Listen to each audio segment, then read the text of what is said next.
Okay, so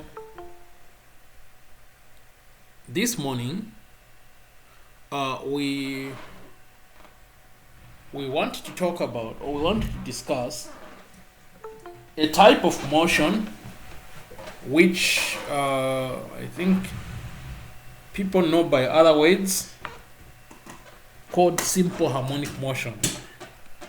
Now, simple harmonic motion is also referred to by other common words, for example, vibrations. We basically want to talk about vibrations, what you call vibrations. In physics, we call that this kind of motion where a particular object is vibrating, we call that simple harmonic motion. So this is what we want to talk about.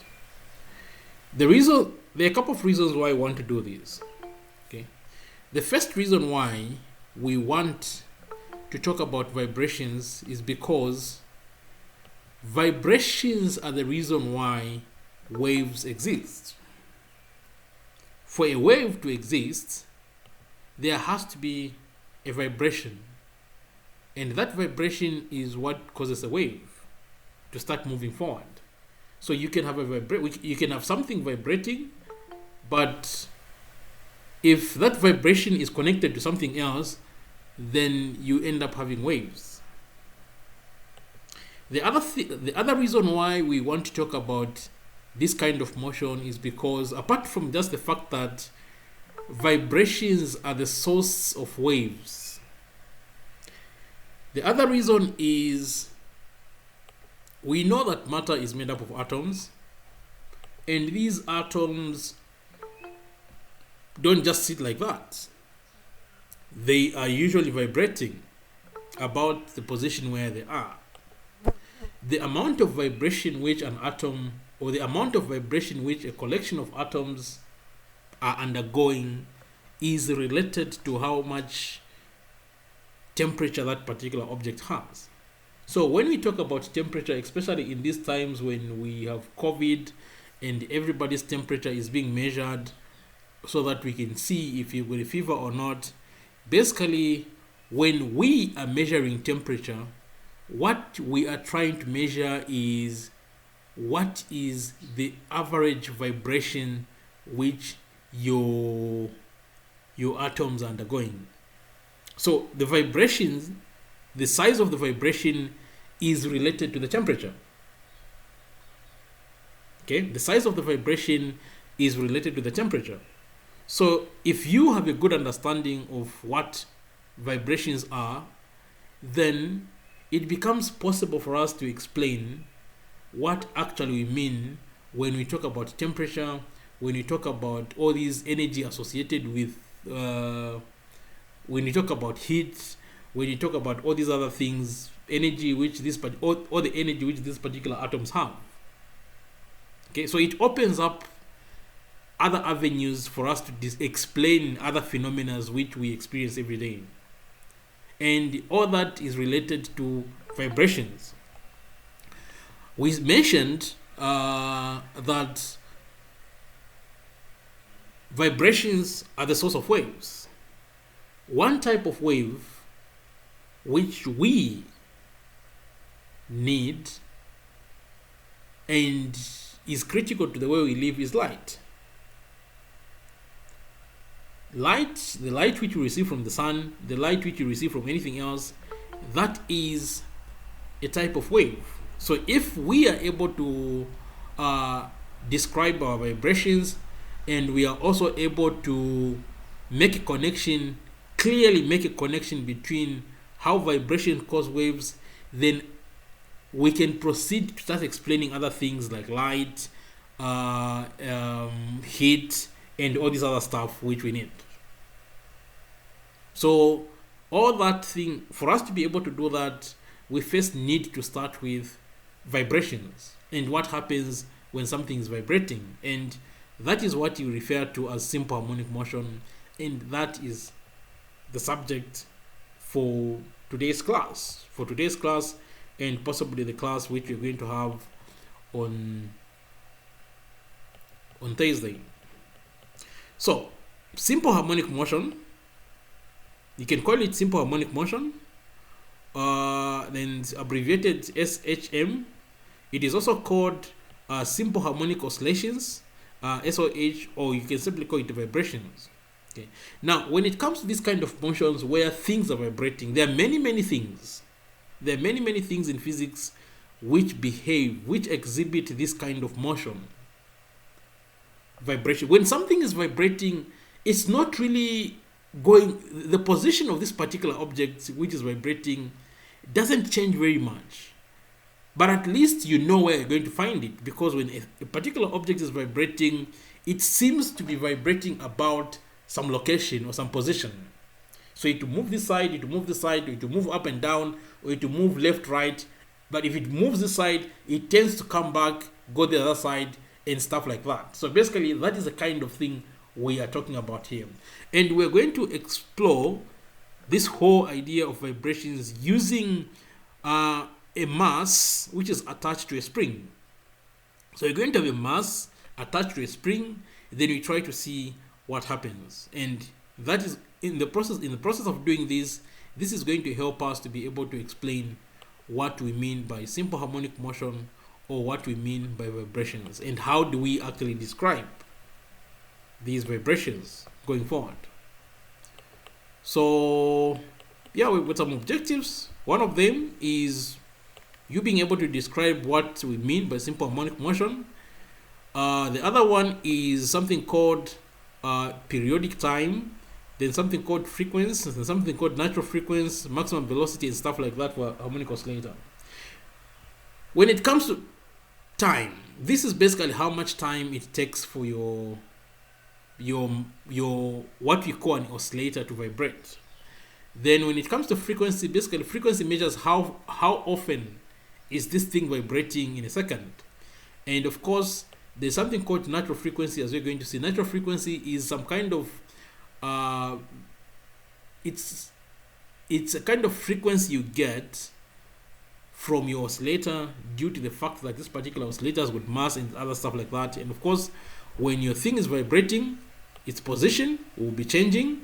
It will be moving with a certain velocity, and there's going to be a certain amount of acceleration. So we want to find out, how do you get the position, how do you get the velocity, how do you get the acceleration. And of course, since this particular thing is moving about, there is something called elastic potential energy, which is associated with the spring. There is also kinetic energy, which this particular object has as it is moving, as it's vibrating. Basically, if something is vibrating, it's moving, then there has to be a certain amount of energy which it has. There are also other types of motions which we are going to look at. There's something called damped oscillations, and there's something called forced oscillations. But before we get to these two, damped and forced oscillations, what they are, it will be important that we understand what we mean when you talk about simple harmonic oscillation, because when it comes to damped oscillations, basically this is simple harmonic oscillation which is happening in the presence of friction. So in our case, what we do is, first of all, before the whole thing starts, we are going to pretend that there is no friction. Okay, so with simple harmonic motion, we first of all pretend that whichever object is going to be vibrating, it's going to be vibrating in an environment, in a space where there is no friction. If there is no friction, then it simply means that this particular object is supposed to be able to vibrate forever. But we know that's not true. Nothing vibrates forever. Eventually, whatever thing was vibrating eventually comes to a stop. So even if we assume that there is very, very little friction, or there is no friction, things will not vibrate forever, or they will not vibrate for the whole day. They will come to a stop eventually. Okay, so like we have said earlier, when we're trying to start this thing, we have said that there are a lot of many objects which exhibit this kind of motion, which we call simple harmonic motion. Now, by definition, simple harmonic motion or simple harmonic oscillations or vibrations, whatever it is you want to call them, this is motion which involves a repetitive movement of an object. back and forth about a position of equilibrium. So an object moves back and forth. So if you see something moving back and forth about a position of equilibrium, then that is what is referred to as simple harmonic motion. So the first thing which is there is there has to be a position of equilibrium.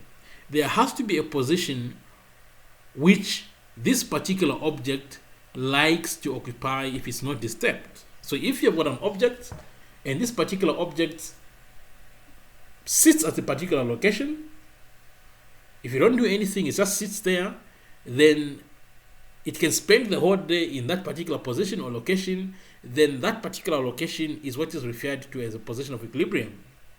Then if you force this particular object to move back and forth about this particular equilibrium position, then what you have put in place or what you have initiated is what is referred to as simple harmonic motion, because this particular object you're interested in is going to be moving back and forth about that particular position. The amount of distance, which is the displacement, which this particular object is going to move on one side and the other side of the equilibrium positions are going to be the same. So your object will always be moving the same distance this side and this side, on the left hand side or the right hand side, or whether up and down about this equilibrium position. The distance which the particular object is going to move will be the same. The example we want to look at, which we are going to use, and of course we have to do a lot of pretending in this particular case, the example we're going to look at is the one which is shown below. You have a cube. Whether this cube is made of metal or is made of wood or is made of plastic, it doesn't really matter. But what you have is a mass shown by this particular thing, and this mass is attached to a spring. So if you've got a spring, then the spring has got a spring constant. And of course, the other assumption we are making is that this particular mass which you have attached to a spring is on a surface which is frictionless. So basically we are saying that this surface on which this particular object is going to be sliding is very, very, very smooth, to an extent where there's no friction, which unfortunately is not possible. There will always be friction, no matter how much you polish your surface. There will always be a certain amount of friction, and that certain amount of friction is enough to bring your object to a stop. Now, with this arrangement which you have here, you notice that if you ever tried to do something like this, you attach a mass to a spring, then you just leave them. The spring and the mass will come to an agreement on where the mass is supposed to be. The spring and the mass will come to an agreement on where things are supposed to be. If you try to push this mass so that it's closer to this wall, the spring will not be happy about that. So the spring will push back.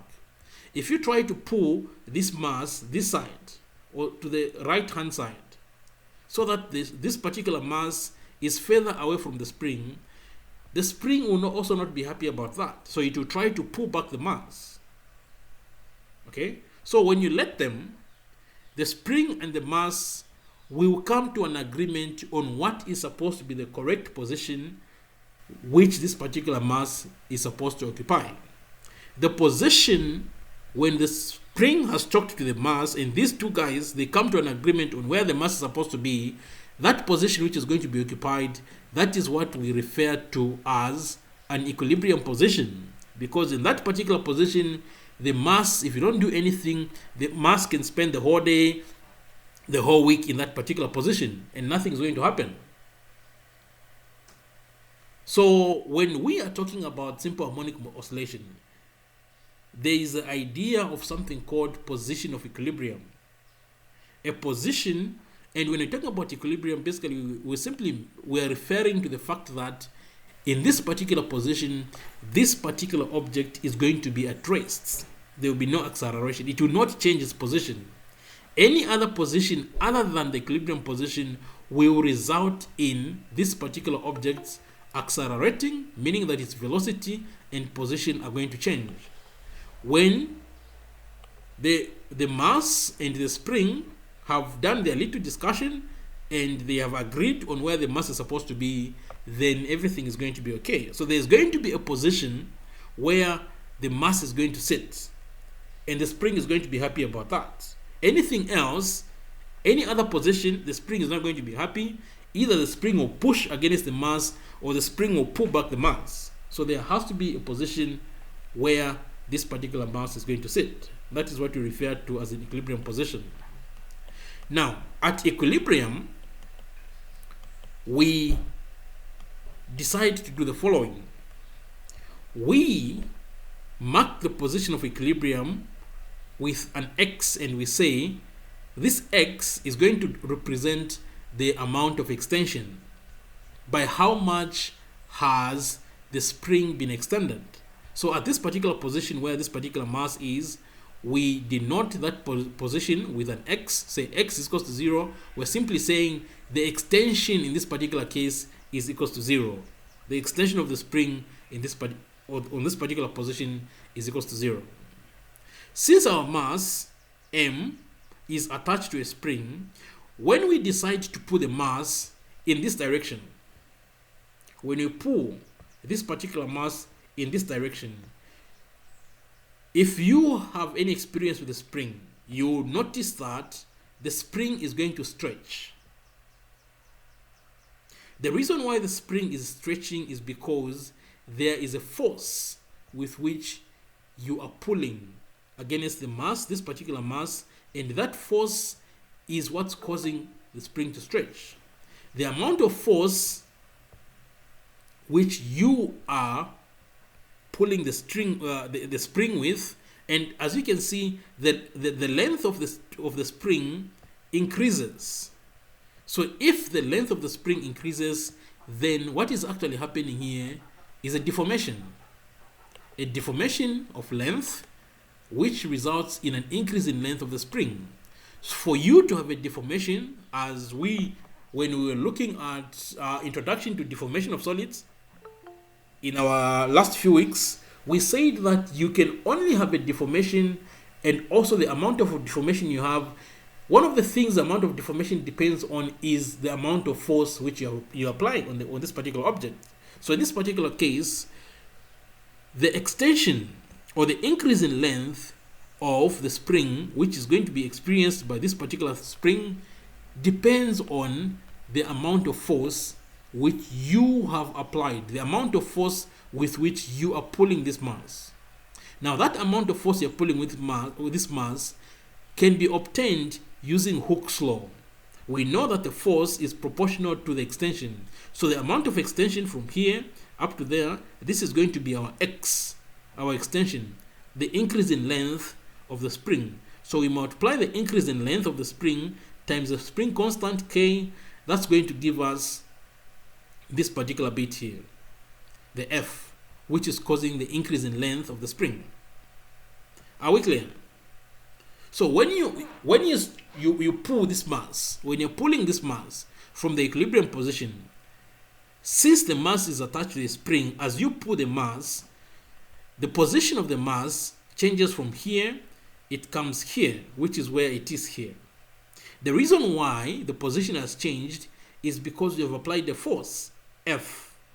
The amount of force you have applied is equals to the spring constant, which is a property of this particular spring, times the amount of extension which the spring has undergone, Fk.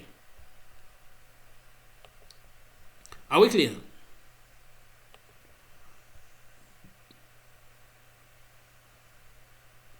Are we clear on how we obtain the deforming force, F?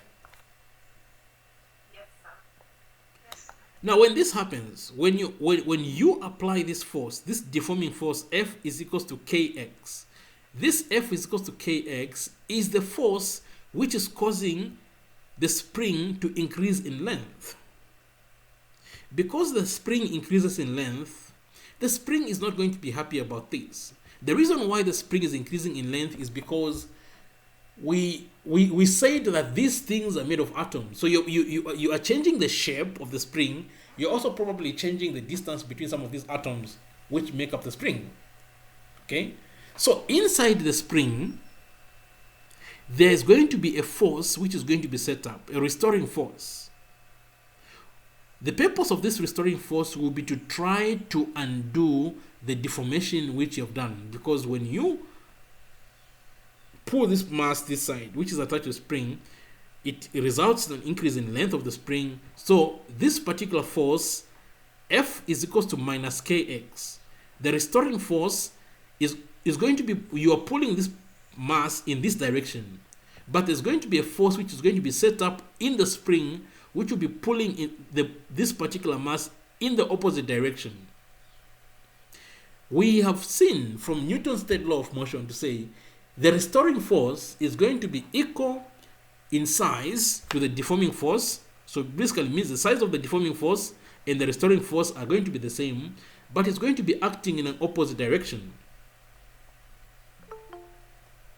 That's why this bit is like this. Your F is equals to minus kx. This F is equals to minus kx is the restoring force which is set up inside the spring, so that it tries to undo the stretching which you have done here by the stretching which has been done to the spring and has been caused by this force F is equals to kx. Now, as long as I keep on pulling, applying this deforming force, F is equals to kx, I can even I can let this particular mass stay here. As long as I'm pulling up to this position, I've pulled this particular mass away from its equilibrium position, there is going to be this force which will be trying to be, and which will try to undo this increase in length which I've done to the spring. So as long as there is a deforming force you have applied on this particular object, there is also going to be a restoring force inside the spring which will be trying to pull back this particular mass so that it comes to this particular position here. Are we clear?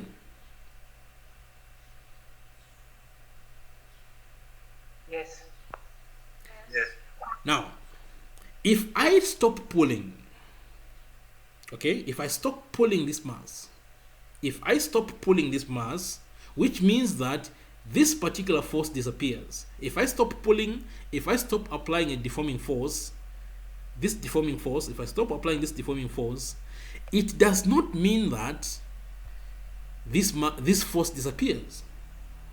The purpose of this force, F is equals to minus kx, is to pull this box back to this particular position here, the equilibrium position. So when I stop pulling this mass, I let go, this force F is equals to kx will disappear.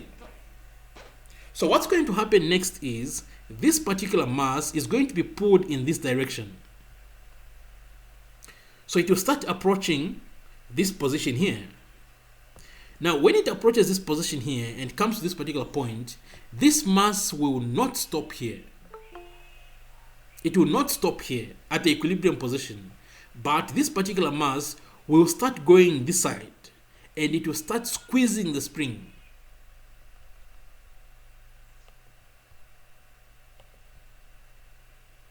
So this particular mass will start squeezing the spring this side.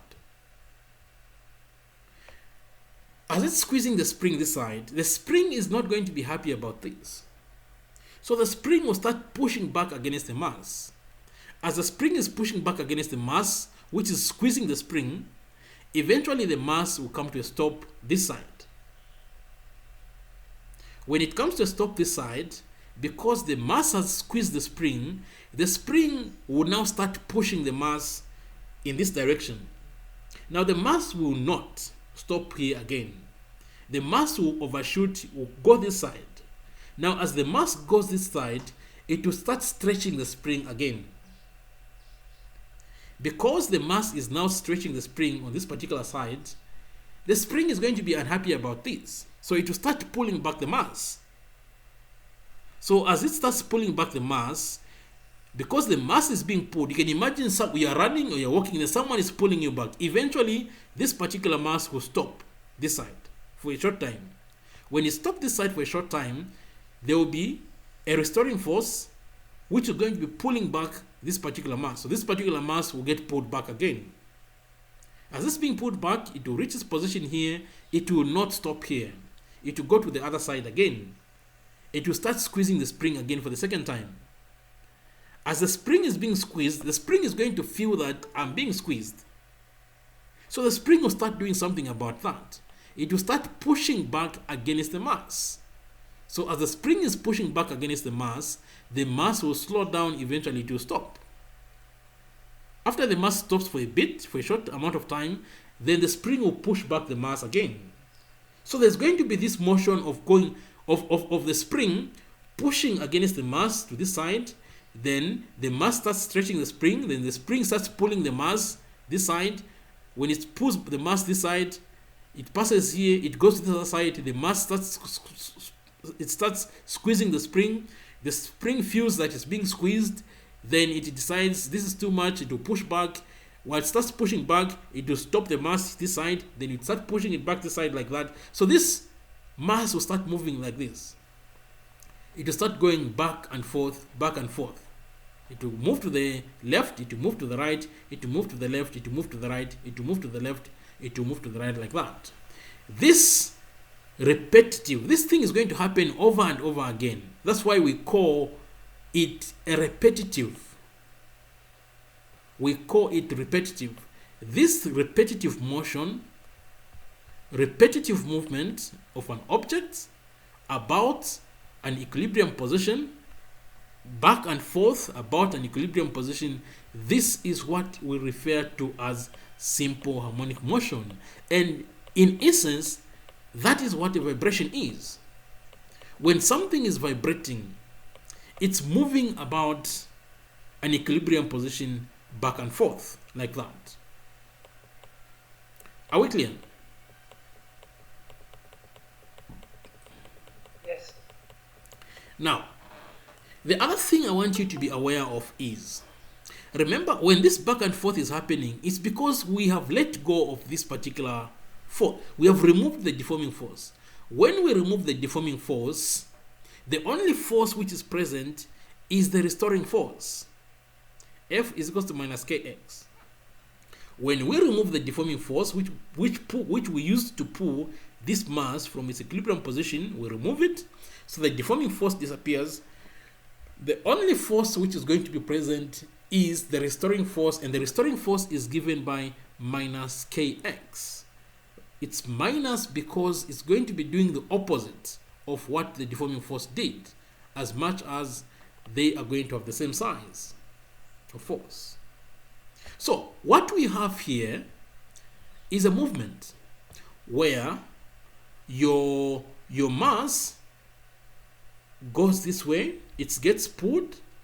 As it's being pulled, it stops, then it starts moving again, it increases speed. Because it's increasing speed, then it comes at this particular point, it doesn't stop, it goes this side, then it gets stopped this side, then it gets pushed again like that. What you notice here is that the velocity of this particular mass, as it's moving back and forth, is going to be changing. The velocity is going to be changing. At some point, somewhere this side, the velocity is 0. At some point, somewhere this side, the velocity is 0. Somewhere in the middle here, this mass is going to be moving with maximum speed. So on the edges here, your box will stop for a short time, but not for long, for a very short time. They need to get pulled back. They need to move past this particular equilibrium position. Then as it squeezes the spring this side, the spring will start pushing back. Eventually the box will stop somewhere this side. For a short time, they need to get pushed back again. So you notice that the velocity of your mass will be changing throughout. Okay? The velocity of your mass will be changing. If the velocity of your mass is changing, it simply means that your mass is undergoing acceleration. Are we clear?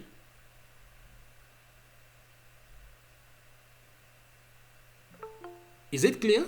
If the velocity, sometimes the velocity becomes 0, the other times the velocity is not 0, other times the velocity is very high. If your thing is moving back and forth like that, it simply means that your mass is accelerating.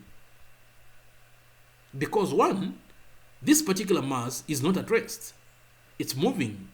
The other case is this particular mass is not moving with constant velocity, because at times it stops, the other time it's moving. So this particular mass velocity will always be changing. It will stop a bit on these particular edges, it will stop a bit. Whatever it's doing, basically what you're seeing is, I don't even consider it to be stopping. It's simply changing the direction in which it's moving. If it's changing the direction in which it's moving, then there is acceleration there. So whether you consider it to be stopping a bit or changing the direction in which it's moving, the particular object is accelerating. So you have a mass, an object of mass m, which is accelerating. Now, if you have an object of mass m which is accelerating, we know that acceleration is caused by force. And the force which is causing the acceleration is the restoring force. F is equal to minus kx. That is the force which is causing this particular object to accelerate. So if we know the force which is causing the acceleration, we know the mass of the object, and we know that this particular object is accelerating, then it becomes our business to find out how much acceleration is happening. Are we clear? If you know what force is causing the acceleration, the force is minus kx, we know the mass of the object is m, then it becomes necessary for us to find out how much acceleration is actually happening. Because it's only when we know the acceleration, only then are we able to predict what is actually happening, what is the velocity, what is the position, what is all these things. It's only when we know the acceleration, only then can we predict the velocity of an object, only then can we predict where the particular object is going to be.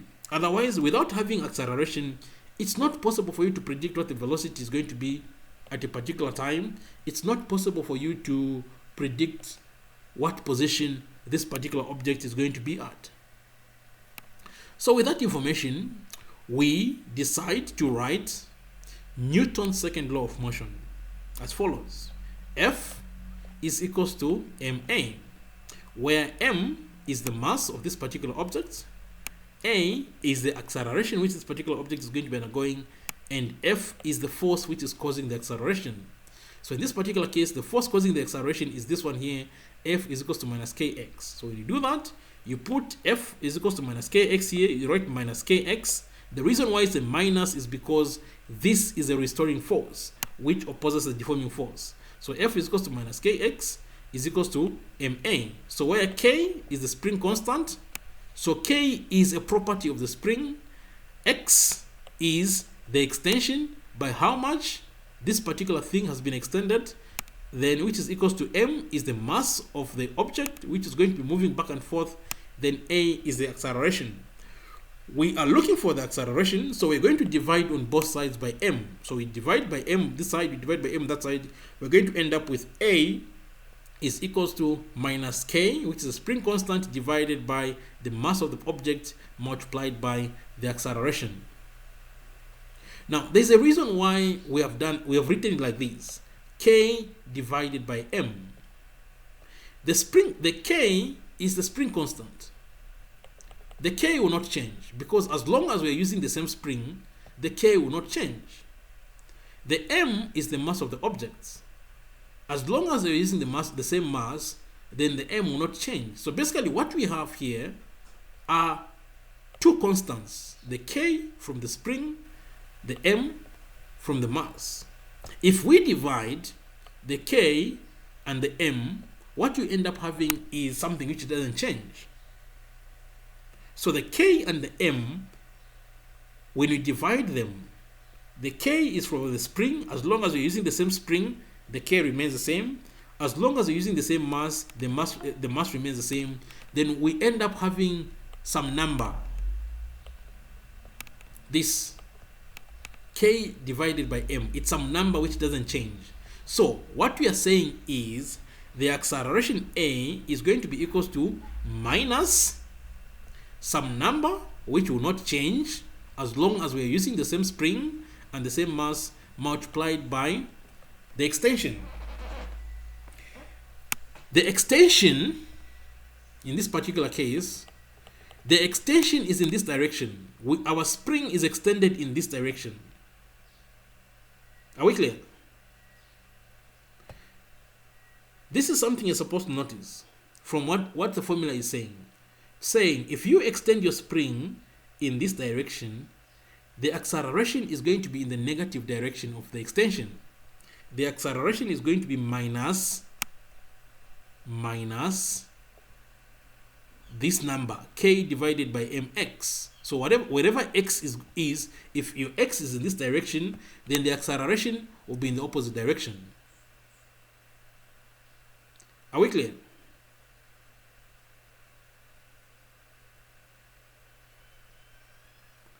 Are we clear? Yes, sir. Could you repeat that point again? We are saying here, say A is equals to minus K divided by M. I've said K won't change as long as we're using the same spring. So basically, for all practical purposes, K doesn't change. It's a constant. As long as we're using the same mass, M will not change. So when you divide your K by M, you're dividing a constant by a constant, you end up with a constant. Are we clear? Which is just some number, some quantity, whatever it is. We're going to come to that later on. Okay? So what I'm saying here is the acceleration A is equals to minus some number multiplied by the extension. So I wanted to point out to say the acceleration is in a negative direction to the extension. So if your extension, like in our case, our extension here, we extended the length of the spring in this direction. So the extension is in this direction. Your x is between this and that. So the extension is in this direction. This is the direction of your extension. It means that the acceleration is in the opposite direction. From this formula which you have, A is equals to minus K over mx. Your acceleration is in the opposite direction of the extension. So if you have some mass attached to a spring, then you pull this mass in one direction. It's going to, when you let go, it will accelerate in the opposite direction. Are we clear?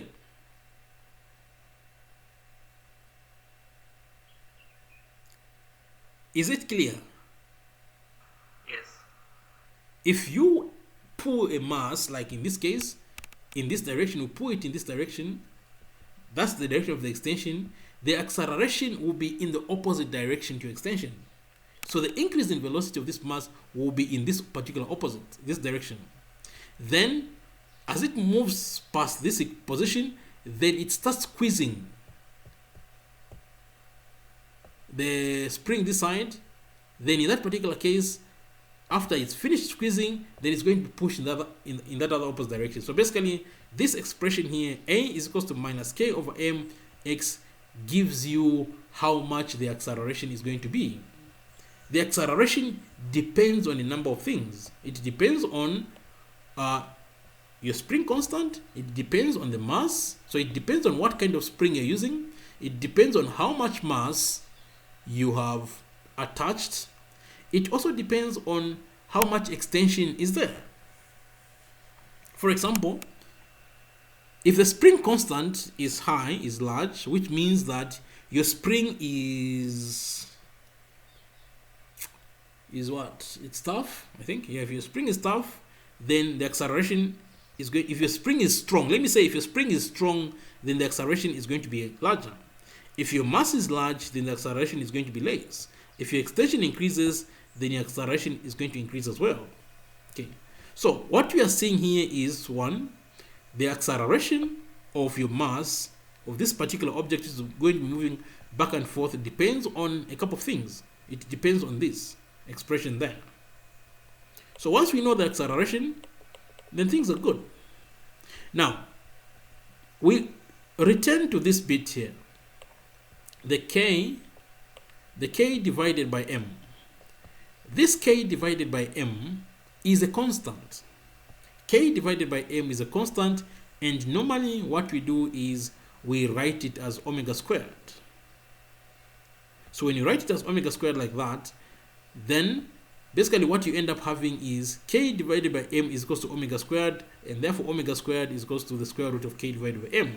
This omega squared is basically what we refer to as the natural frequency of your oscillator. This simply means how fast, what is going to be the angular velocity, what's going to be the angular velocity of your of your mass as it's moving back and forth with this particular spring attached to it. So this omega is equal, this is the same omega when you're looking at circular motion, which we used to call angular velocity. Now this same omega, these are equivalent. This omega equals to the square root of k divided by m, is the same omega which we have here. This is the same omega which we had when we were looking at circular motion, and we had omega is equals to 2 pi f. So with this, when we were looking at circular motion, we said omega, which is angular velocity, is equals to 2 pi f, where f is a frequency, how fast a particular object moves back and forth about a point in a second, which is a frequency. So we can see that we can make a connection between this omega, 2 pi f, and this omega is equal to the square root of k divided by m. So one of the things which we do, which is not obvious, is when something is moving back and forth, we basically treat it as if this particular thing is moving in a circle. Okay? When something is moving back and forth, we basically treat it as if this particular thing is moving in a circle. For example, imagine a case where you're looking at someone who is going around in a circle, okay? But you're not looking at them from the top. You're looking at them from the side. So this particular person goes around in a circle. If you're just someone was doing laps, or they're just moving in a circle, right? Or you're watching cars moving in a roundabout. If you're very far, you're looking at this car moving in a roundabout, you will not notice that this car is actually moving in a circle. It will just look like this car moves this direction, then it comes back, somehow it turns, comes back, so it's moving. If you are very far from a roundabout, you're looking at a car which is moving round and round in a circle, in a roundabout, a big roundabout, you will see that at one point the car seems to be moving this direction, then it turns, then it's moving the other direction, then it turns like that. So it's doing back and forth like that. Of course, it's going to turn. The back part turns like that on the other side, but you as a person who is looking at this from a distance, you will not be able to see that this particular car is actually moving in a circle. If there is a car moving in a roundabout and you are at a distance, I don't know if this example is making sense to you people.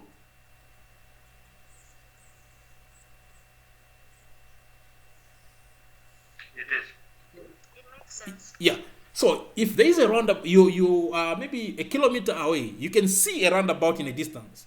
Then there is this car which is going round the roundabout. You will not see that there is a circle in which it's moving. It will just appear to be moving right, then it turns, moving left, right, like that. It will appear to be doing that. That is the same thing which our thing is doing. So from a distance, depending on how you're looking at it, it appears to be doing that. So you can actually use your something from circular motion, which is omega is equals to 2 pi f, to describe what is the angular speed with which this particular object appears to be moving. Now, the speed with which this particular object appears to be moving is also given by this. Omega is equals to the square root of k divided by m. The k is something which comes from the spring. The m is the mass of the spring. So this one, the square root of k divided by m, is a speed which will not be changing. So this particular object, when you look at it from a certain view on the side, it appears as if it's moving with the same speed, going round like that. That's why we call this natural frequency. It depends on what the mass of the object is. It depends on what the spring constant is, and it stays like that. At the same time, since we can treat this particular thing as, we can look at it as if it's something which is moving in a circle, then we end up having our frequency being given by 2 pi multiplied our angular velocity being angular velocity being given on a natural frequency being given by 2 pi multiplied by the frequency. And with that, we know that we can now rewrite our frequency, which is how many times this particular thing is going to be going round and round a particular point in terms of omega, which is natural frequency divided by this. So our f is going to be equals to omega divided by 2 pi. And when you do that for your frequency, you end up having the following. And also there's something called periodic time. How much time does it take for your thing to go back and forth and finish one vibration? This is given by this much. The tau, which is the period, is equals to 1 over f. Therefore, if this is how the periodic time is given to be 1 over f, then we can rewrite this. We can substitute in for this. F is equals to omega over 2 pi. So you're going to end up having something called periodic time. The periodic time, this is going to be equals to 2 pi divided by omega. But your omega, you know, your omega is also equals to this. Your omega is also equals to the square root of k divided by m. Your omega is equals to the square root of k divided by m. So you end up with the following. So you end up with tau is equals to 2 pi divided by square root of k over m, which is going to give you tau is equals to 2 pi divided by m divided by k. So basically, this expression which we have here for 9, it gives us how much time it's going to take your object to vibrate once. It's like when something is moving in a circle. When something moves in a circle, how much time does it take to move once in a circle? That is what is called periodic time. In this particular case, since we are talking about vibrations, this tau is equals to 2 pi, the square root of k, the square root of m divided by k.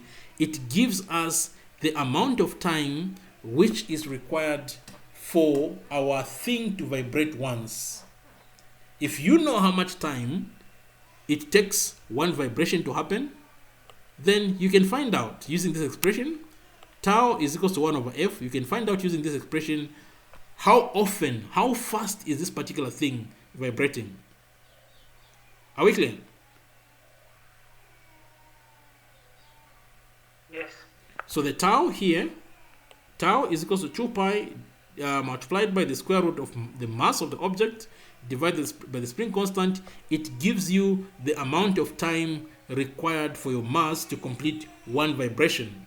Then, if you want to find out how many times is this particular object going round, vibrating, how many times per second does it vibrate, then you use this expression tau is equals to 1 over f. So f is going to be equals to 1 over tau, like that. Now, we need to go back to our acceleration expression. So we have concluded to say that our omega squared, our omega squared is equals to k divided by m. So if you put omega squared here, you're going to end up with a is equals to minus omega squared x. So you're going to get your acceleration in terms of in terms of natural frequency.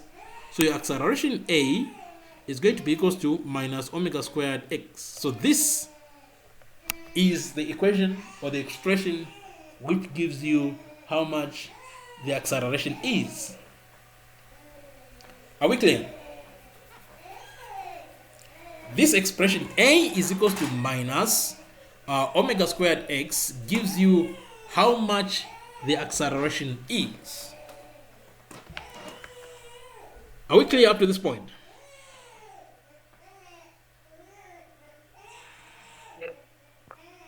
Okay. Now we'll take a bit of a small detour, and you kind of do a bit of small mathematics, which will not lead.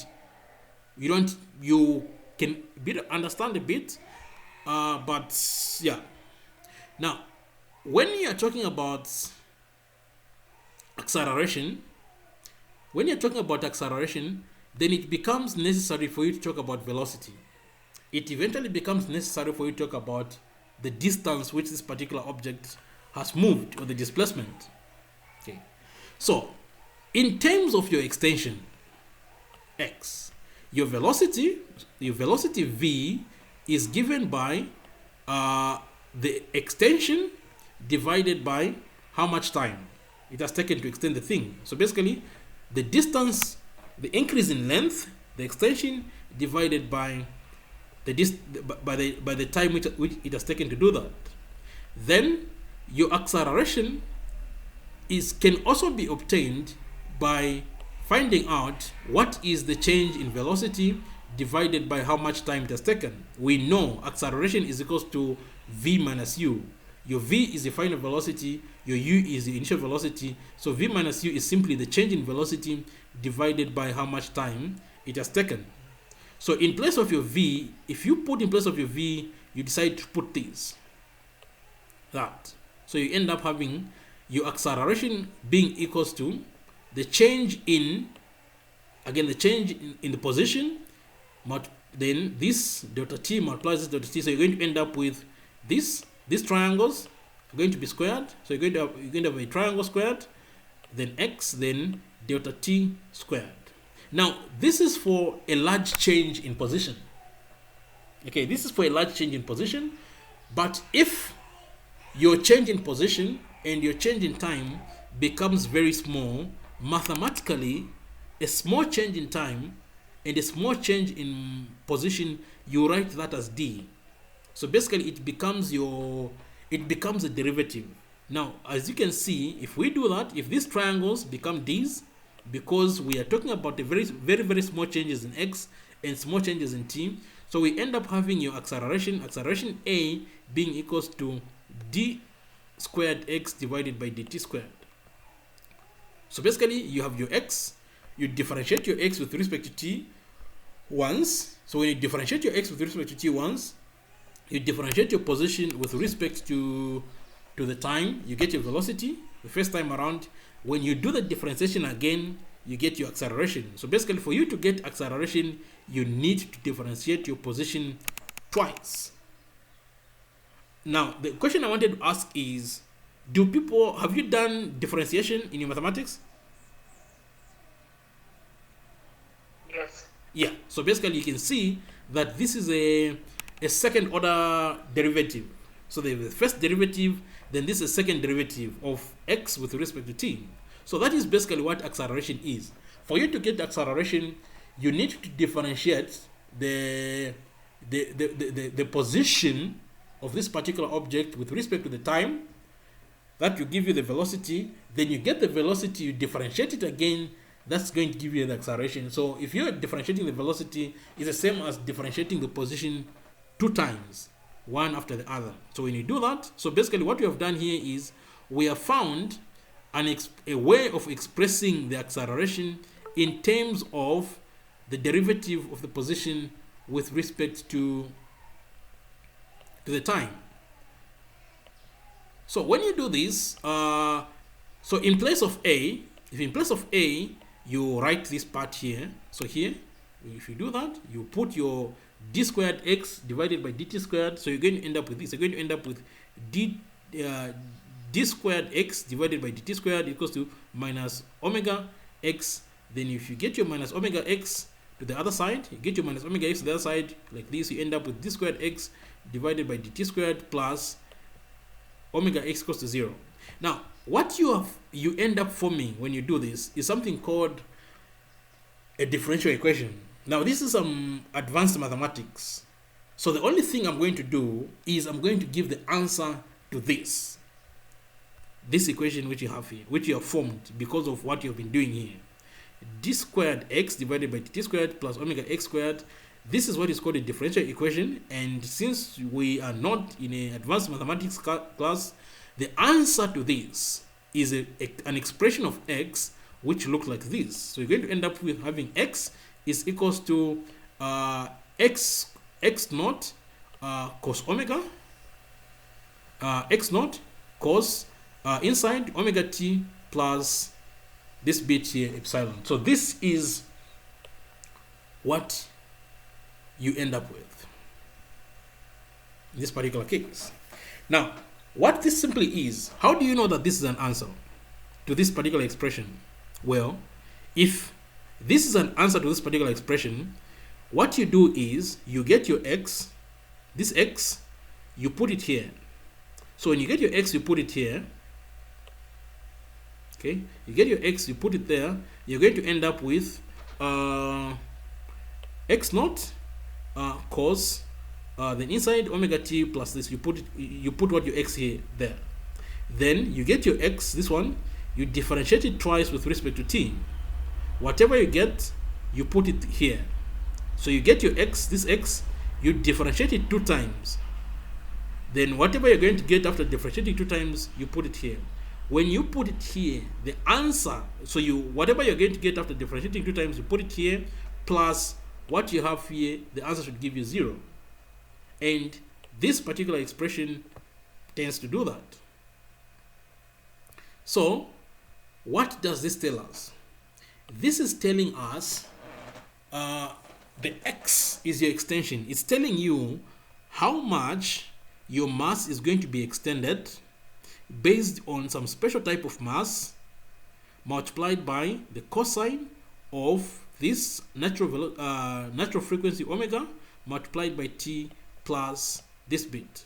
This t here is a time. This one here is your omega. Omega doesn't change because omega is just the square root of k divided by m. Omega is always the same. So the omega is not changing. The t is the time. There is this bit here. This is what is called the phase. Usually, it turns out in most situations, this phase, you don't have to worry about it. It's usually equals to 0. And in our course, we're going to take the phase to be equals to 0, usually because it turns out to be 0 most of the time. But there is this bit here, x naught. X naught is what is called the amplitude. It is the maximum distance your mass moves from the equilibrium position.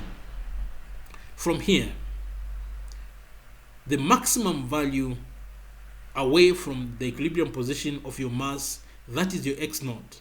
So if your mass was here, then you put it a certain distance up to whatever distance it is, that maximum distance you've pulled it, that is what is referred to as x naught. The reason we do this is because usually things, as you're going to see, your maximum distance, in reality, the distance will keep on reducing until this whole thing comes to a stop there. So when you do that, so you basically, those are the meanings of what you have in our solution. So the x equals to x naught is simply trying to give you what is going to be the position. So x, the position x, or the position or the extension is going to be based on what was the maximum extension multiplied by the cosine of omega multiplied by how much time has passed, then plus this bit here epsilon, and this bit epsilon here, which we call the phase, most of the time is just usually equals to 0.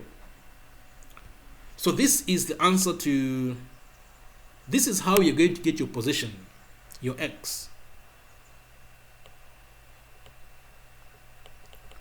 So your x in this particular case is just the position of the mass or the displacement from x not equals to 0, or the extension from the position of x is the position of the mass from x equals to 0. X naught is the maximum displacement of the mass from x equals to 0, and this maximum displacement is what is called the amplitude.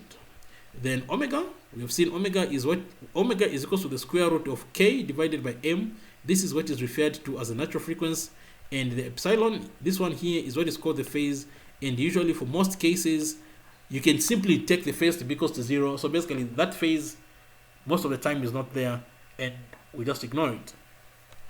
So our answer, if we ignore what the phase is, if you set the phase epsilon to be equals to 0, so the position of the mass x is going to be equals to x naught cos omega t. So this is what we'll go with. Once we know the position, x is equals to x naught cos omega t, then we can find out what the velocity is. Since we know the position, we can find out the velocity. We just differentiate this.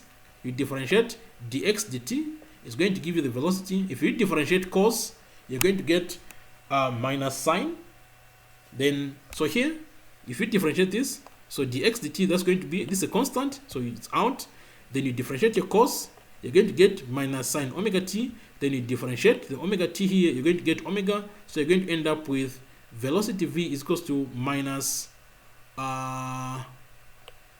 omega x naught sine omega t, like that. So when you do that, so here, velocity, so I differentiate this bit here, dx divided by dt, that's going to be d dt, then x naught cos omega t, so I'm going to end up with velocity v equals to minus omega x naught sine omega t. So this is going to give you your expression for velocity.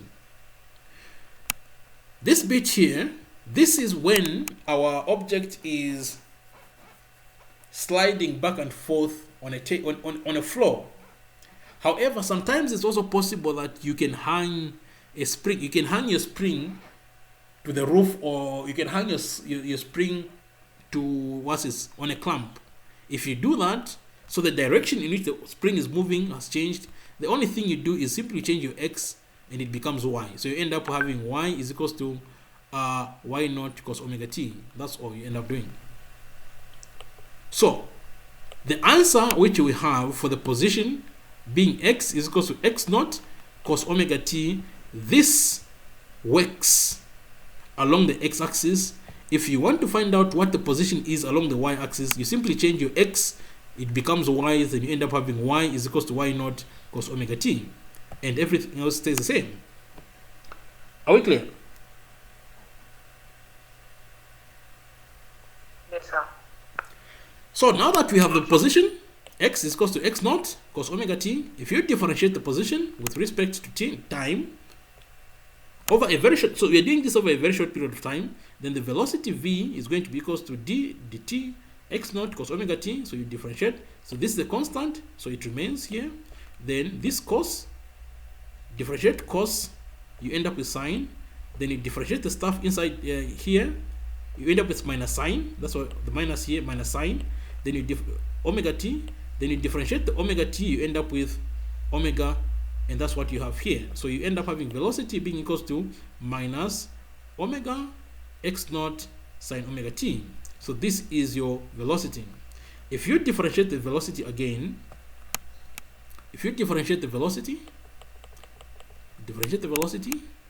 a is equals to dv dt. So you end up having, where there's v, you put this expression here. So you end up having minus omega x naught sine omega t. So here, this is a constant, since we are differentiating with respect to t. So you're going to end up with cos here.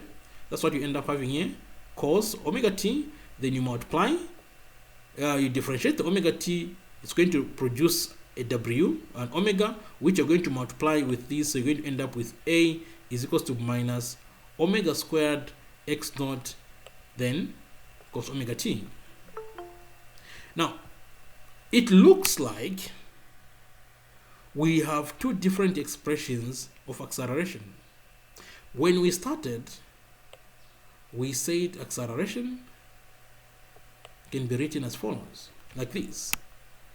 A is equals to minus omega squared x. This is what we said. Equation number 10. A is equals to minus omega squared x. Okay? Then here we are saying something else. We are saying A is equals to minus omega squared x naught cos omega t. Now, it looks like we are saying two different things. But what we are actually saying is not two different things. If you look at this, if you have an idea of what a cosine function looks like, a cosine function starts from cos 0. If you start from cos 0 is 1, right? Then it falls like that. Cos 0 is 1, then it falls, then it passes, I think, at 90 degrees, where cos 90 is 0, then it goes to the bottom, you end up with cos 180, which is -1, then it comes back something like that.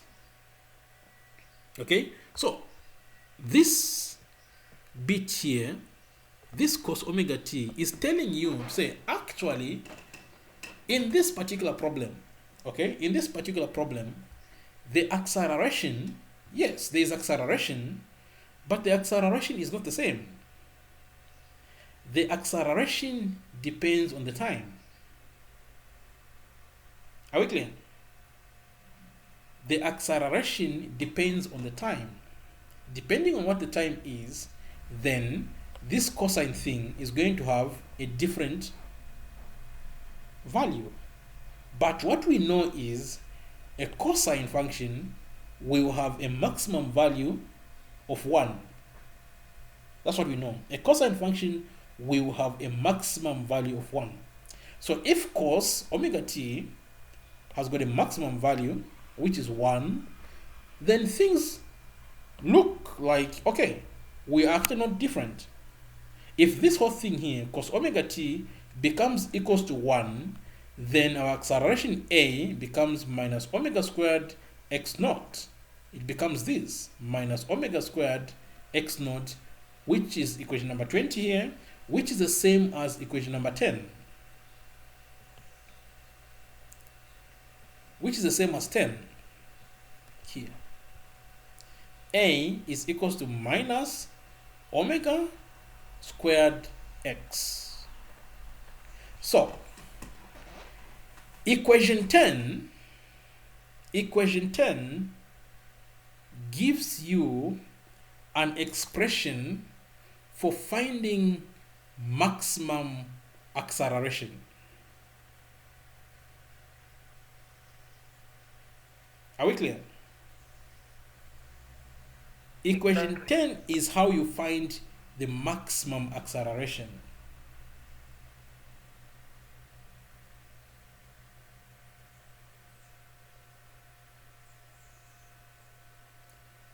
Saying the acceleration depends on this. If your x is equals to x naught, if your x is maximum, you move your mass to the end, that's when you're going to have maximum acceleration. Otherwise, if your extension is equals to 0, if your x is equals to 0, then you don't have any acceleration at all.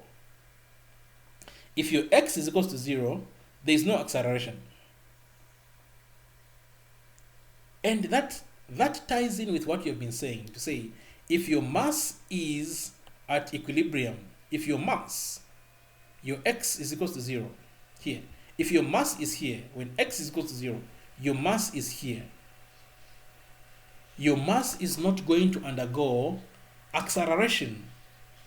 The reason why there is no acceleration is because your mass is at equilibrium, and you have seen the expression for acceleration. Acceleration is equals to minus omega squared x. So if x is equals to 0, meaning that your mass is at equilibrium, it can't accelerate. Is that clear? Can you see that from what that expression is saying?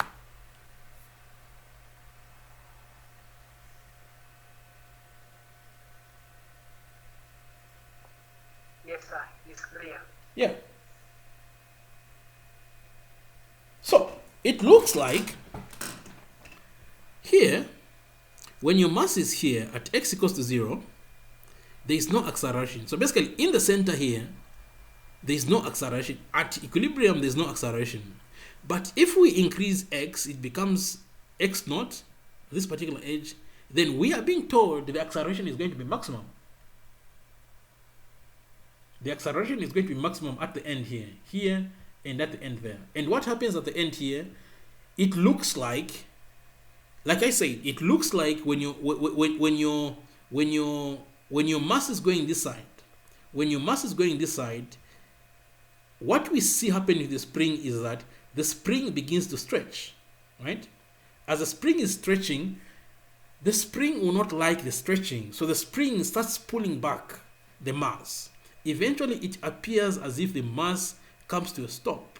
But what is happening is not the mass coming to a stop, it's the mass changing the direction in which it's moving. It was moving in this direction, then it kind of appears to stop a bit, then it starts moving the other direction. So the mass is changing the direction in which it's moving. When you change the direction in which you're moving, that is when you have got maximum acceleration. Maximum acceleration is not obtained when you are moving in a straight line. You have maximum acceleration when you are changing the direction in which you are moving. So in this particular case, this particular object undergoes a sudden change in the direction in which it's moving, and that's how you get your maximum acceleration. So there is maximum acceleration at this particular end here, not because the velocity is close to zero. No. The reason why there is acceleration here is because this particular object changes the direction in which it's moving. The mass was moving inside, then it changes the direction it was moving. So there is maximum acceleration here. The same thing when it starts moving this side, it passes here. We have seen when it's passing here, there is no acceleration. Then it starts squeezing the spring. When it starts squeezing the spring, it begins to slow down because the spring starts pushing back against the mass. As it begins to slow down, that is acceleration quite alright. But it's not the maximum acceleration. Are we clear? It's not, there is acceleration quite alright because this particular object, as it's squeezing the spring will slowly start to push back because the force which the spring exerts depends on the extension. So as you are squeezing more and more, the force will increase. As the force increases, the acceleration increases. The restoring force F depends on K, the spring constant. It also depends on the extension. So the force we are talking about here, the force which will be acting on your spring is not going to be the same force because it depends on how much the extension is. The more extension you have, the more force is going to be acting on this particular object.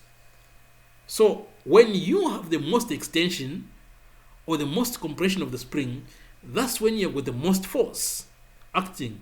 That's when you've got the most acceleration. Are we clear? Yes. The force which will be acting on this particular object depends on the extension. F is equals to minus kx. If the particular object is here, the extension is equals to 0. If the extension is equals to 0, then k times 0 is just 0. There is no force acting on this particular object when it's at equilibrium. But when it starts squeezing the spring, there is extension there. So the more squeeze, the more extension.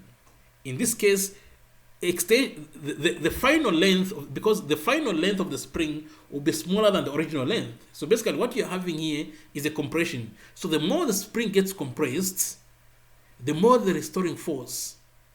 And the more restoring force, the more acceleration. So if when the spring gets compressed up to a maximum here, that's maximum extension or maximum compression, it means that at that particular point when the spring has been compressed the most, there has to be maximum force.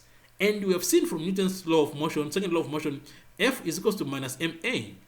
So if force is maximum, then the mass is still the same, and the force has become maximum, then it means that the acceleration has to become maximum, since the mass is not changing. Are we clear? Yes, sir. So, one thing to note, when you're in the center here, the position, when you're in the center here, one thing to notice about things which vibrate, vibrating objects, when you are at equilibrium position, at the equilibrium position, the position is equal to 0. Here also, so here the position is equal to 0.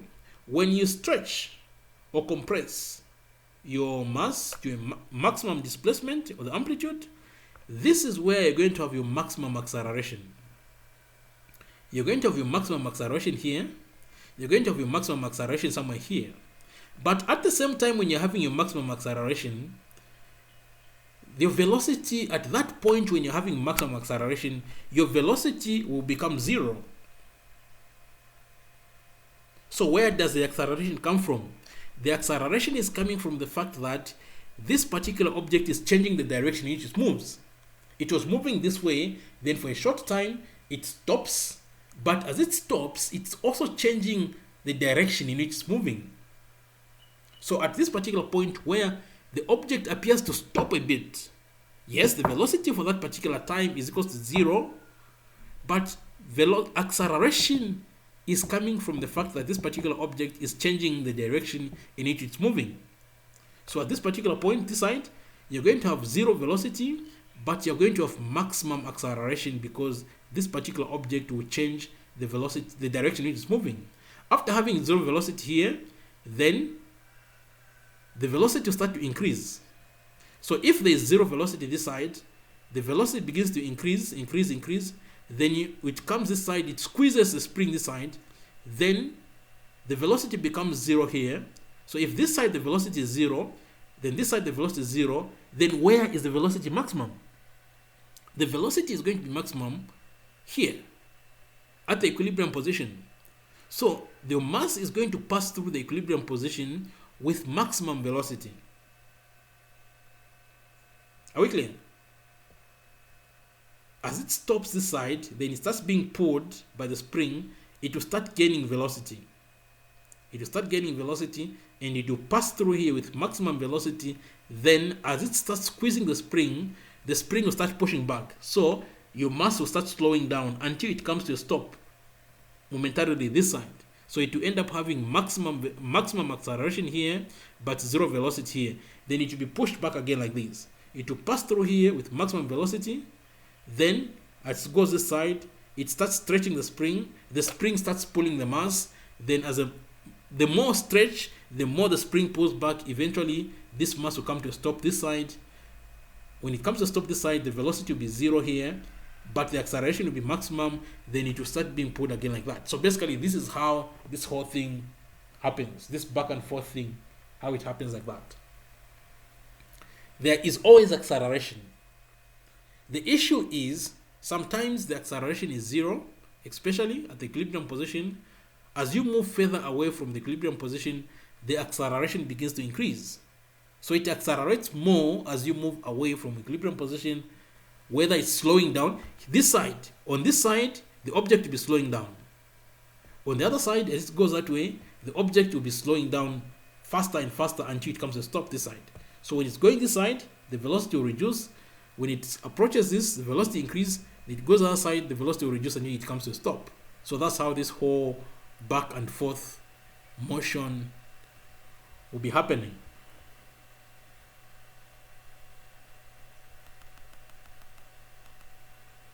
Are we clear? Yes, sir. Usually we're only interested in, when you're talking about simple harmonic motion, we're only interested in what is the maximum acceleration. We can't say what is the acceleration because sometimes the acceleration is 0 or it can be anything. So there are all sorts of values of acceleration. So usually our interest is in what is the maximum acceleration, what is the maximum velocity, because at some point the velocity is 0 on the edges. When it stops a bit, the velocity is 0, then the velocity increases. So we know at the end, so the velocity is going to be 0. The kind of velocity we're interested in is what is the velocity when this particular mass is passing through the equilibrium position. That's when it has got maximum velocity and stuff like that. So we are only interested in the maximum acceleration. We are interested in the maximum velocity. Maximum acceleration occurs on the edges when it stops a bit and starts to change direction. Maximum velocity occurs when it's passing through the equilibrium position and stuff like that. When you're looking for maximum, so basically what you're trying to say is when you're looking for maximums, whether you're looking for the maximum position. If you're looking for the maximum position, you simply make this bit. If you're looking for maximum x, you make this cos omega t become 1. If cos omega t is equals to 1, then your x is equals to x naught. Your maximum position is just equals to x naught. So whenever you're looking for a maximum, you set the cos omega t to 1. Cos omega t to 1 or sin omega t, you set it to 1. Then you get your maximum. So if you set this bit here, set this cos omega t to 1, you're going to get your maximum position. That's going to be the amplitude. Are we clear? Yes. When you're looking for the maximum velocity, you set this sin omega t to 1. If sin omega t is equals to 1, then your V max is going to be equals to minus omega squared x naught. So you simply multiply your natural frequency multiplied by your amplitude, and that's going to give you the maximum velocity with which this particular thing is going to be passing through the equilibrium position with.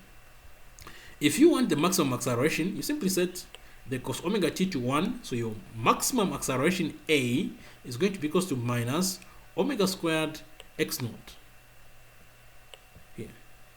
Your velocity, as you can see, your velocity is opposite your extension. So you pull one way, the velocity will be in the opposite direction. You pull one way here, the velocity is always in the opposite, acceleration is in the opposite direction, like that. So velocity and the acceleration are opposite the direction in which you're stretching the spring.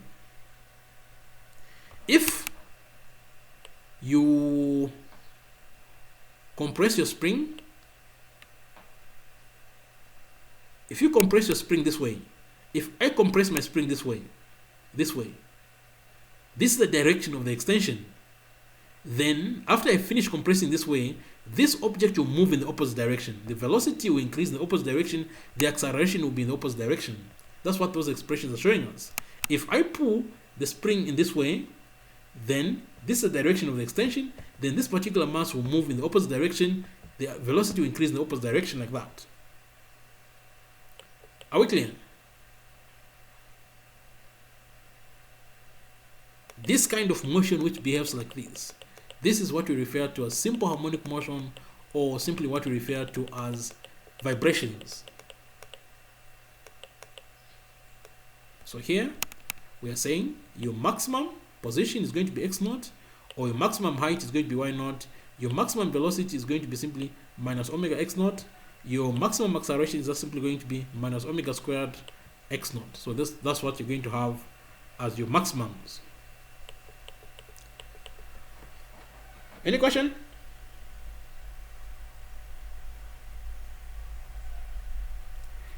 We are trying to lay a foundation on which we are going to base our discussion of waves. And after waves, we are going to look at heat based on these things.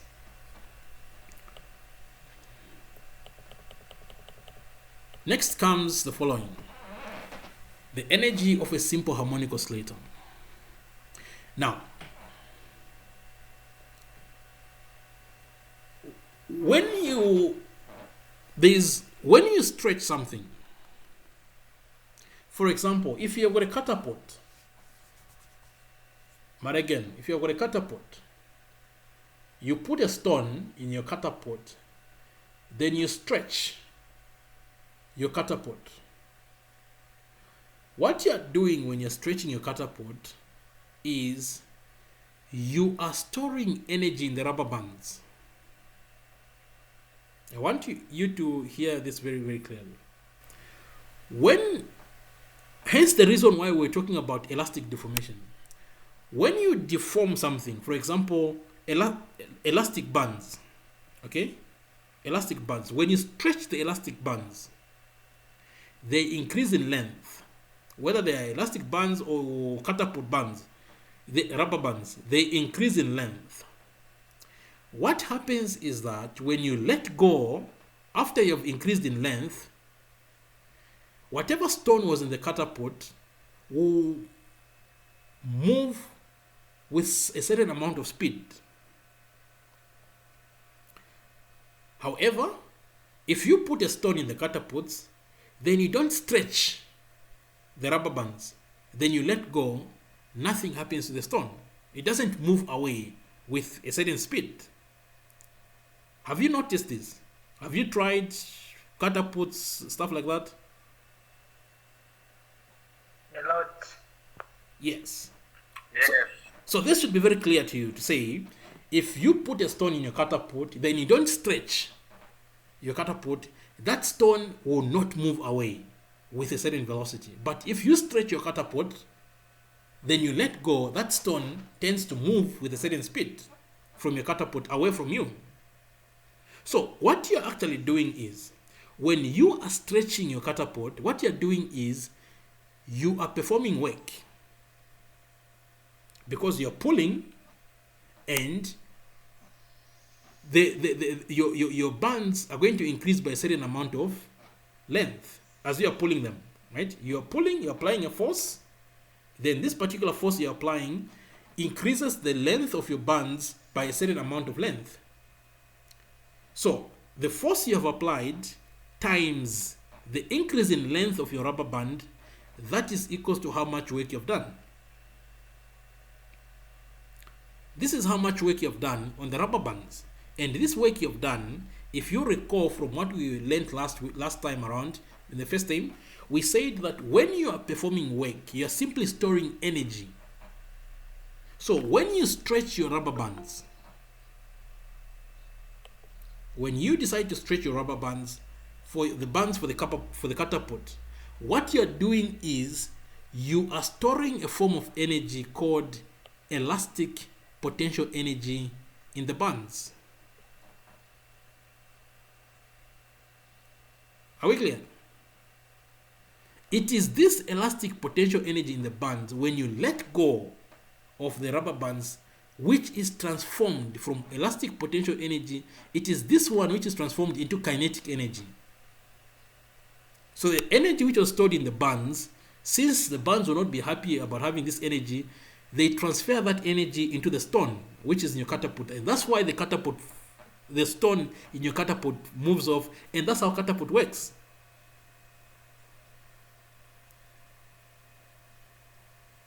Are we clear?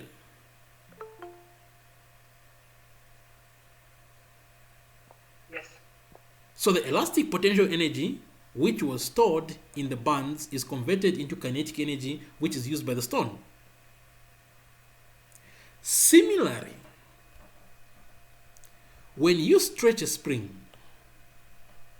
like the way we have done, we stretch a spring. What we are doing is, in a way, if you look at what we have done from a point of energy, an energy point of view, when you stretch a spring by applying a force F, which is equals to kx, F is equals to kx, then you stretch your spring by a certain amount x. What you are doing actually is you are storing energy in the spring. It is this energy which you have stored in the spring, because when you're stretching it, you are performing work. You are multiplying the force, you are applying a force F, then this force F is multiplied by the extension x. So you perform a certain amount of work. The work done when you apply a force F, and that force F causes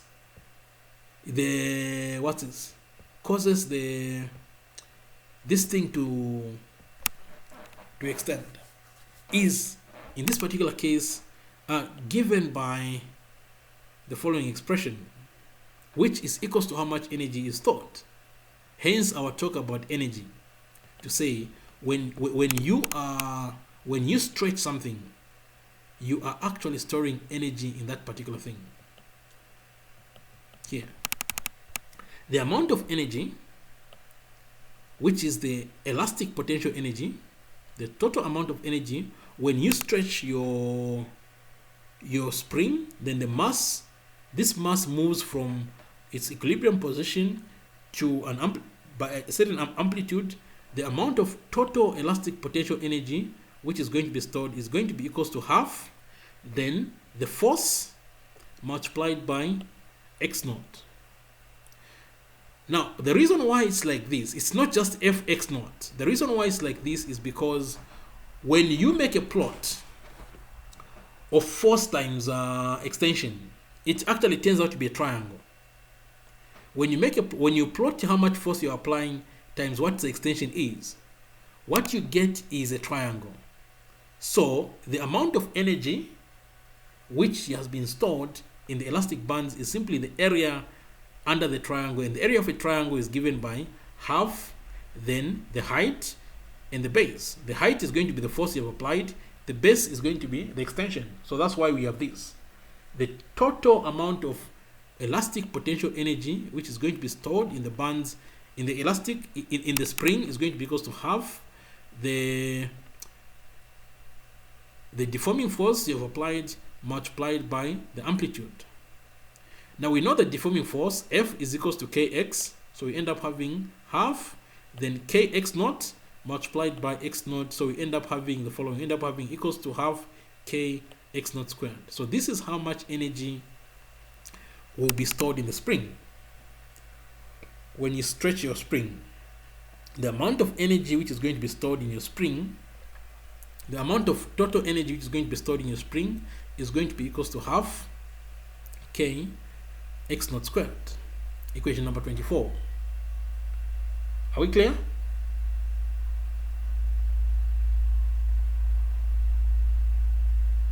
Yes. Now, it turns out that, you see, when you let go of your mass, since you stretched it to maximum, so you have stored some of your, you have stored your total elastic potential energy. So when I stretch this thing from here to here, the maximum the total elastic potential energy which is there is half k x naught squared. When I let go, when I remove this, that energy which was stored is still in the spring. So the spring starts to pull this mass in this direction. As it is pulling this mass in this direction, this box gains kinetic energy, but it also has elastic potential energy because it's still located at a distance, as I said, a distance from here. So as it is being pulled like this, it is gaining kinetic energy, it is losing elastic potential energy. When it comes past here at this particular point, it would have gained maximum kinetic energy, and the potential energy in this particular case is going to be 0 because the x is going to be 0. So the potential energy, which is equal to half k x naught x squared, your x is going to be 0, so there will be no potential energy, but there will be only maximum kinetic energy at this point. That's why we have been saying to say when your mass passes through the equilibrium position, it is going to have maximum kinetic energy. Then when it starts moving this side, this way, your extension will start increasing, so there will start being some potential energy being stored in the spring, and the velocity of your mass will reduce, so it will start losing kinetic energy. Eventually, when it stops here, the amount of kinetic energy which it has will become 0, and there will only be potential energy. So basically what I'm trying to say is, the first time you stretch your mass up to maximum, what you're doing is you're storing elastic potential energy. Then when you let go, your elastic potential energy will slowly start being converted into kinetic energy. By the time your mass passes here, all the elastic potential energy would have been changed into kinetic energy. There will be 0 kinetic energy. Then when it moves aside, then some of the kinetic energy will start being changed back into elastic potential energy until it comes to a stop here. When it comes to a stop here, there will be no kinetic energy here. There will only be elastic potential energy. Then again, your mass starts being pushed this side. When it starts being pushed this way, it starts to gain kinetic energy and it starts to lose elastic potential energy, and this whole thing is going to be going on like that. So there will be a shifting of energy between kinetic energy and potential energy as your mass is moving back and forth. Are we clear? So what we are saying here is this is the total kinetic energy which is going to be stored, half k x naught squared. However, after that, this total kinetic energy will be split into some elastic potential energy as a result of x at a position x plus kinetic energy, and elastic potential energy is basically half k x squared. So you're going to have half k x naught squared is equals to half k x squared plus half mv squared, this, where this is the potential energy at x and this one is a total elastic potential energy. This one is the elastic potential energy at x, then this one is the velocity at x, like that. So your elastic potential energy, as your mass is moving back and forth, there will be a shifting of some of it is going to be changed in kinetic energy, and eventually when all of it has been changed to kinetic energy, as it's passing through the equilibrium position, then the kinetic energy will start being changed back into elastic potential energy until all of it is used up, and this whole thing is just going to be happening like that. Are we clear?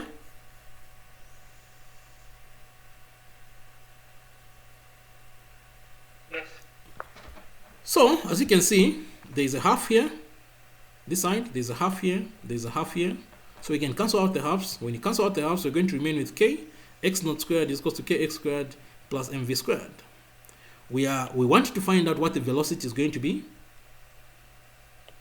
We have already found a way of finding velocity. Remember we said v is equals to minus omega x naught. So we have got one way of finding velocity like that. The other way we want to find velocity is in terms of where is this particular object and what was the amplitude. So we take this guy to the other side. So you're going to end up with mv squared is equals to k x naught squared minus k x squared. There's a k here, there's a k here.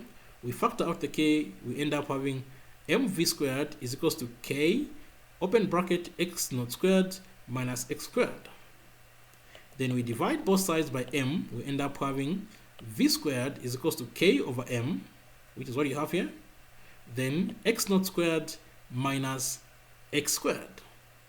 Then you divide both sides, so you square both sides, take the square root of both sides, you're going to end up with v is equals to the square root of k over m, then x naught squared minus x squared here. Then you can split, since this we can rewrite this as a square root of k over m, the square root of x naught squared minus x squared, like this. Then this bit here, we have already seen what this is. This is omega, so you end up writing v is equals to omega, the square root of x naught squared minus x squared. So this expression here gives us a way of finding the velocity based on the position where this particular object is. So you can see, if your x is equals to x naught, if your position becomes the amplitude, if x becomes x naught, so you end up having x naught squared minus x naught squared, then this bit here is 0. If x becomes x naught, then this part here becomes 0. You end up having 0 times omega, you get 0. That's why we are saying that when the x is equals to x naught, then at those ends where x is equals to x naught, the velocity is equals to 0. However, when x is equals to 0, when x is equals to 0 at equilibrium, then you're going to end up having x naught squared minus 0. So that's going to give you x naught squared, then x naught squared, you do that, you end up having v is equals to omega, then x naught, like that. So this expression helps you find what the velocity is going to be at each and every point, depending on what is the amplitude of your mass when it started, what was the maximum thing, depending on where it is right now, how far away is it from the equilibrium position, and also based on this omega. So you can find what your velocity is. Are we clear?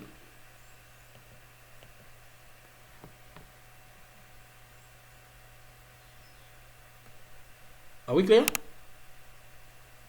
Yes.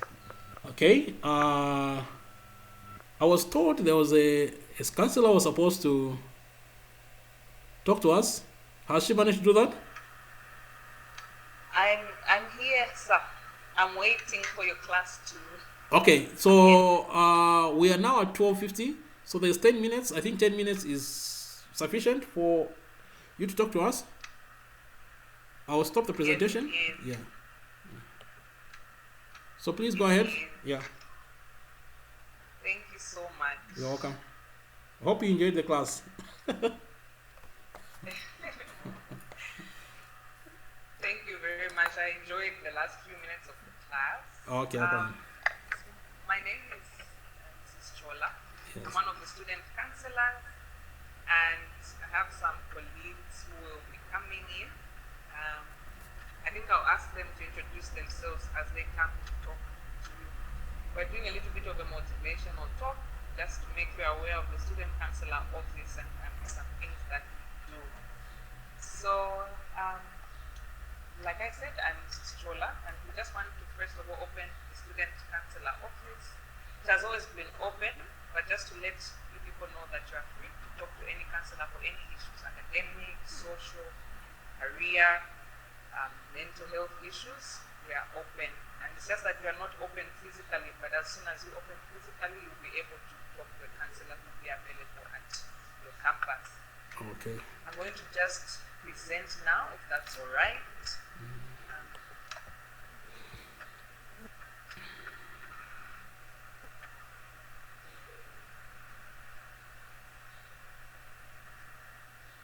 Hope I'm presenting the right thing. Is my screen visible? Yes. Saying motivational talk. Yes, you can. Yes. Someone give me feedback. Yes. Is it showing? Yes, it's showing. Yes. Thank you so much. All right. So I'm going to start by talking about academics. So why should you work hard in your studies?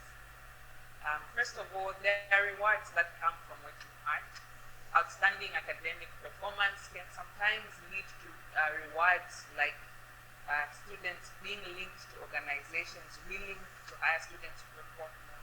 A number of times in the counselor's office, we get people from industry coming, they're saying, recommend to us students we want to hire in this department, with accounts, with law, with business, and other fields. So when you work hard, it's easier for us to recommend you to perform well.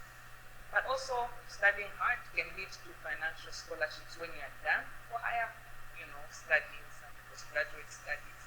And once again, we do recommendation letters, but you make our work easier when you perform well. But rewards are not only external, even just individually. When you are performing well in school, it boosts your esteem. So do study hard just for those rewards, be it external or internal. Do it for yourself, also to feel good and to just do excellently in life. Another reason why it's important for you to work hard in your academics is mastering your field. So you're in a university to learn skills and obtain qualifications in your chosen fields. This is a pre-med class. Am I correct? Yes. Yes. So yes, it's important to master everything you are taught. More so you people who are trying to make it into medicine. It's important that you master everything, and whatever you learn in due course, you'll be able to apply it well in industry, and to be able to be innovative, to survive, and to contribute positively to society. But if you don't pay attention to what you're learning, I know this is a physics class, everything that you learn is very relevant, and you're going to be applying it in life and contributing positively to society. So look at it that way and master your field. One of the reasons why we study is to learn. So what we do with the knowledge, keep it and we use it as necessary. Don't say, no, I'm not going to apply this course. Some of us are still using the physics and natural sciences that we learned just to go through life and even to help others who are in those fields. So master your field, and everything that you're learning right now is important. Lastly, value for money.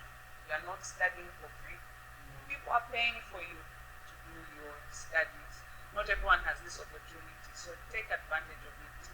So you don't want to waste time and resources by not doing well. Make your decision. Decided you want to study, focus. I'm pretty sure for you to be in this course, you have decided. And if you're having any career challenges like you said, struggles to decide what to do, you can really come and talk to us as counselors and decide. Otherwise, we would like you to study hard. I'll leave this presentation to my colleague. Talk about mental health.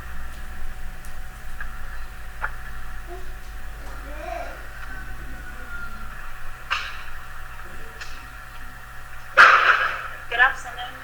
My name is Ms. Nalungwe. I'm also part of the student counselors team, and I'll continue the presentation from my colleague and just mention that as much as we are encouraging you to work hard and do well in your academics, you also need to take care of your mental health. And just so we understand what mental health is, mental health includes our emotional, our psychological, and our social. It affects how we think, how we feel, and how we act. It also determines how we handle stress, relate to other people, and how we make choices. Mental health is important at every stage of life, from childhood, adolescence, youth, adulthood. And if your mental health is not in a good state, it will be very difficult for you to do or to excel in your academics, as Mrs. Stroller has encouraged you to do. So it's important that we maintain a healthy mental state. So how then do we maintain a healthy mental state? One of the things that we can do is to manage our stress. So as a student, you need to manage the stress that results out of being a student.